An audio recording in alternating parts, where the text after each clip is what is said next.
and talk about the debate this week. You did a fact check, and we love having you here because when these debates happen, of course, we're bombarded by all sorts of attacks. Let's show one of those right now. This is Newt Gingrich. We'll play a soundbite. We'll talk about it on the back end. Great. But I just want to point out, you did not once in the 2008 campaign, not once did anybody in the elite media ask why Barack Obama voted in favor of legalizing infanticide. Okay?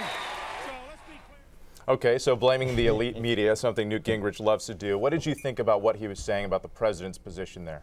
Well, I mean, he's actually wrong that the media did not cover that. It did emerge during that campaign. The fact checker column of my predecessor, who did that, did a whole look at what Obama's stand was, and awarded actually.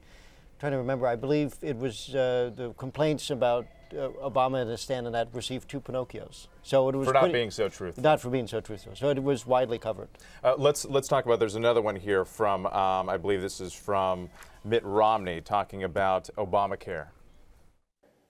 The reason we have Obamacare is because the senator you supported over Pat Toomey in Pennsylvania, Arlen Specter, the pro-choice senator of Pennsylvania that you supported and endorsed in a race over Pat Toomey, he voted for Obamacare. If you had not supported him, if we had said no.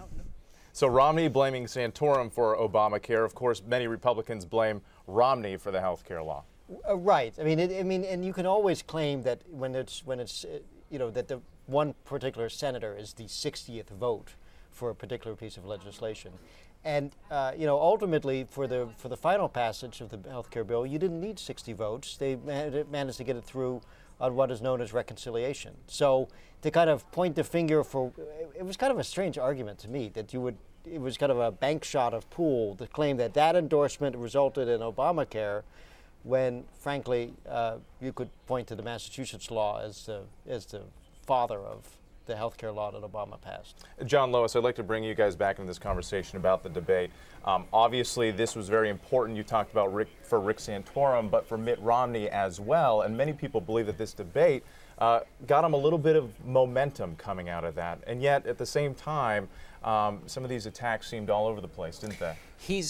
This was a debate in which no one clearly won. It was just, that Rick Santorum had a worse night than everyone else, in part because it was his moment in the sun to take care of a couple of problems. The target was on him. The target was on him. He also had some challenges. He needs to build his vote outside of that group of conservatives, very conservative members in the Republican Party who already like him. He needs to build out of that and show other kinds of conservatives that he can talk about issues that they care about, not so much social issues, but other kinds, national defense, jobs, and the economy. And he also needs to show that he can take on Barack Obama, that he can be a strong general election character on these more central issues.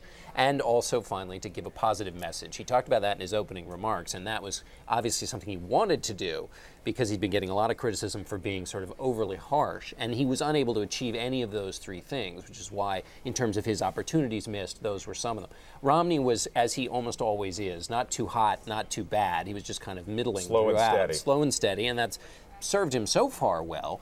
But he didn't do anything that, I think Lois is right, there weren't any minds that were changed, the huge groundswell behind Romney because he gave a boffo performance. Lois, where was Newt Gingrich in all of this? The debates, this is supposed to be his strong point, and yet he's kind of taken a backseat to Romney and Santorum, at least in this recent debate. I think that Newt decided that he was out of it, that he couldn't win, and that his best tact was to just try to be an elder statesman. And that's what he did. I mean, he was very equanimous. I mean, he was, kind of said things at the right time. I mean, I thought he came off okay, but he made a decision, to me, a strategic decision, not to be aggressive. And I don't think it was because it was an off night. I mean, he seemed very calm and happy. He just decided not to do it, and which made me think that, maybe he's decided that there's no way that he can get in there now and win, and maybe the best tact is to just sort of stay likable, and, because at various times you would see he'd agree with different people. He'd attack different people, but he'd say, oh, no, I agree with you, and you did that, and you did that. He was trying to, it seemed to me like he was almost trying to be a peacemaker.